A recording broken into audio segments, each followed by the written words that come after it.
जो क्रम युक्त श्रवण कीर्तन है, वो श्रवण कीर्तन क्या है, प्रश्न है। और यथा तथा भजन क्या है, जो क्रम युक्त नहीं है।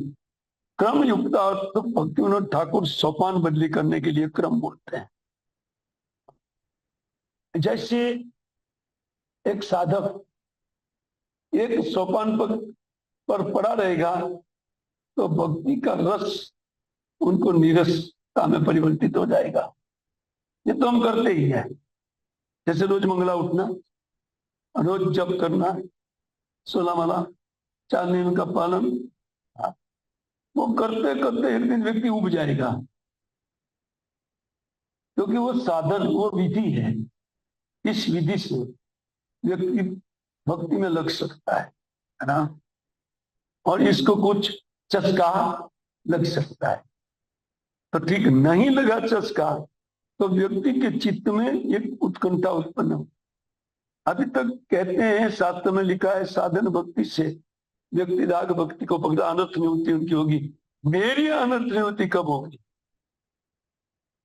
जब इस प्रकार वो सोचना प्रारंभ करेगा और उसके लिए रोएगा, तब उनके सामने अगला सोपान प्रस्तुत होगा, अगली पंक्ति।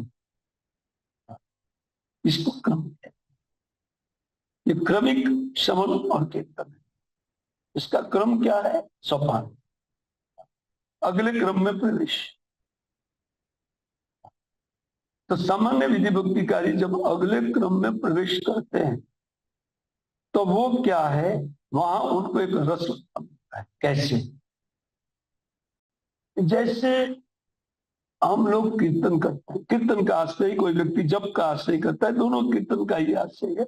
एक अपने लिए है, एक दूसरों के लिए। दूसरों के लिए महान है संकीर्तन योग्य, वो दूसरों का भी हित करता है और अपना भी हित साधित होता है। तो वो कीर्तन करता हुआ, और कीर्तन में उनको एक रस मिलता है। तो क्या रस? तो 1 घंटा रोज करते थे, तो अभी 2-3 घंटा करना चालू करता है। इस सोपान बदली है। और 2-3 घंटे करते थे तो 4-5-6-7 घंटे करते हैं। अच्छा, उसी प्रकार जप माला, जो कीर्तन का आशय होता है, जप का आशय लिए हुए हैं, वो लोग 16 माला में अटकेंगे नहीं, उनको सोपान बंदी करना पड़ेगा। 16 माला से, ये तो क्रमिक विधि भक्ति है, वैदिक भक्ति है 16 माला। तो अनंत निवृत्ति के लिए क्या करना चाहिए? चित्त शुद्ध करना चाहिए। अभी हमारे चित्त में राग है, ये देख करके व्यक्ति का जप बढ़ता है। उनको इसलिए बढ़ाते हैं कि मेरी शीघ्र अनंत निवृत्ति हो ना, ताकि चित्त उन रागानुग भक्ति को प्राप्त हो जाए। या ये रागात्मिका भक्ति, सॉरी, आत्मिका फील भी आता है। एक रागानुगा भक्ति में प्रवेश पाने के लिए व्यक्ति मेहनत करते हैं, उनको बोलते हैं सोपान भक्ति का। और उनको जो जो उनका भक्ति बढ़ता है उनमें टेस्ट आता जाता है। लेकिन एक ध्यान रखने की बात यह है कि जितना कीर्तन में सुख, उतना ही श्रवण में सुख बढ़ना चाहिए। कर्म तो उसको बोलते हैं, सोपान तो उसको बोलते हैं, क्योंकि श्रवण और कीर्तन एक साथ में उनमें रुचि बढ़ता है। नहीं कि केवल कीर्तन में रुचि हुआ और श्रवण में नहीं है, भागवत में रुचि नहीं, उनमें भी उतनी ही रुचि बढ़नी चाहिए जितनी कीर्तन में बढ़े, और उतनी ही जप में बढ़नी चाहिए। तीनों एक है, कोई ज्यादा अंतर नहीं है। जप कीर्तन एक ही है और श्रवण एक ही है, क्योंकि जितना श्रवण होगा उतना कीर्तन में रुचि बढ़ेगा, और जितना श्रवण होगा उतना जप में रुचि बढ़ेगा, और जितना कीर्तन में रुचि उतना ही जप में रुचि बढ़ेगा, क्योंकि नाम है।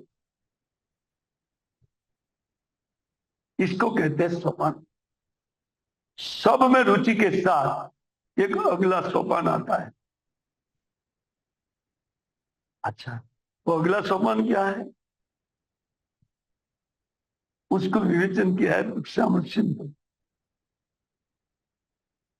कहते साधु संग। हाँ, उनके बाद में उन साधु की संगति केवल श्रवण मूर्ति नहीं है, वो साधु का जीवन क्या है, कैसी उनकी साधुता क्या है, ईश्वर चक्रवर्ती ठाकुर लिखते हैं। हाँ, 3:25-25 निकालो आपके प्रमाण के लिए। हैं? नहीं, आपको विश्वनाथ चक्रवर्ती ठाकुर क्या लिखते हैं उनमें? वो कहते हैं न केवलम भजन अपितु उनका आचरण, वो भजन वाले का आचरण, उसको कहते हैं साधु संग। तो भजन क्रिया, हाँ, साधु संग में भजन क्रिया होती है। पुनः वो भजन क्रिया जैसे वो साधु करते हैं वैसे भजन क्रिया सीखे। वो अगला सोपान, इसको कहते हैं क्रमिक साधन, क्रम पूर्वक इसको साधन बोलते। अच्छा, तो भजन के बाद क्या होता है? तथा रुचि, रुचि बढ़ती है।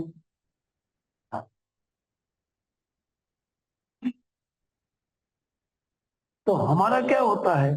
कीर्तन में रुचि है, जप में नहीं है, या कीर्तन में रुचि है, श्रवण में नहीं है, या भागवत पाठ में नहीं है। श्रवण माने पाठ, एक ही बात है ना, वो नहीं है। अच्छा ठीक है, इन दोनों में होती है, लेकिन ऐसे साधुओं के प्रति आसक्ति नहीं है। सोपान जहां से मिलता है वो साधु संघ से मिलता है। साधु संघ सर्वत्र है, पहले बोला है। साधु संघ से क्या होता है? भगवत भजन होता है। भजन से क्या होता है? उनमें साधु संघ होता है। वो साधु संघ क्या है? उनके जैसा डिट्टो मुझे बनना है, उसको कहते साधु संघ। अतः क्या संघ किया? कुछ तो संघ नहीं हुआ। समझ आ रही है नहीं? परफेक्ट। अच्छा हुआ आपका मैं पूछा, मैं तो समाप्त करता। ये क्रम है, ये साधु संघ सब जगह है। मान लीजिए कि कोई साधु आपको यहां तक पहुंचाता है, आप में उत्कंठा है, तो वही साधु संगति और रुचिवान साधु के पास लेके जाएगी। हमको नहीं चलना, परमात्मा भीतर है। वो परमात्मा हमें ऐसी संगति प्रदान करे, रुचिवान साधक की संगति। वो हमारी किया हुआ श्रवण कीर्तन परिश्रम, वो परिश्रम आगे धकेलेगा। आगे जाओ, आगे जाओ, इधर मत पड़े रहो। जो परिश्रम नहीं करते हैं तो पानबल्य नहीं होता है। इसी को विस्तार से बचपन ठाकुर लिखे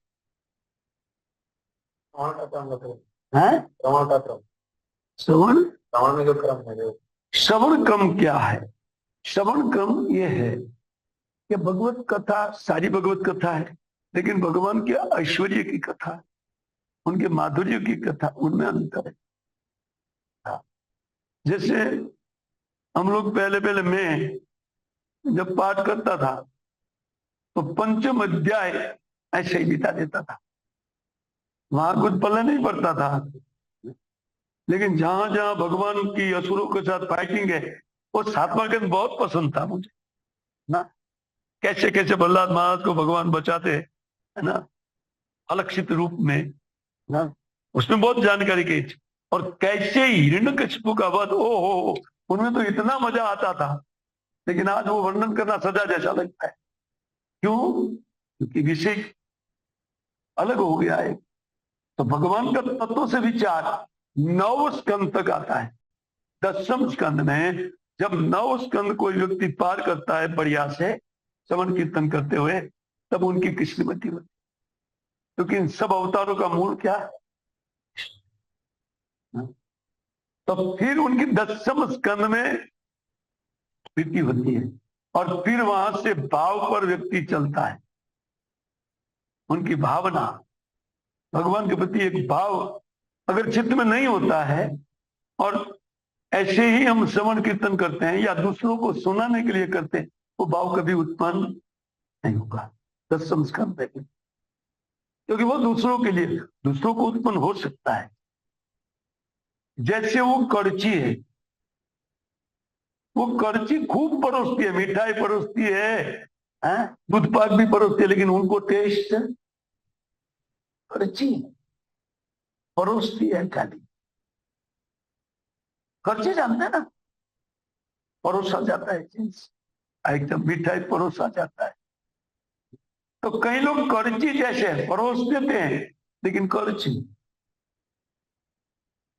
तो उनको मिलता है रस, जिनको वो परोसते हैं उन लोगों को स्वयं को रस नहीं मिलता है, क्योंकि करची में अपने में ताकत नहीं होती है आस्वादन की।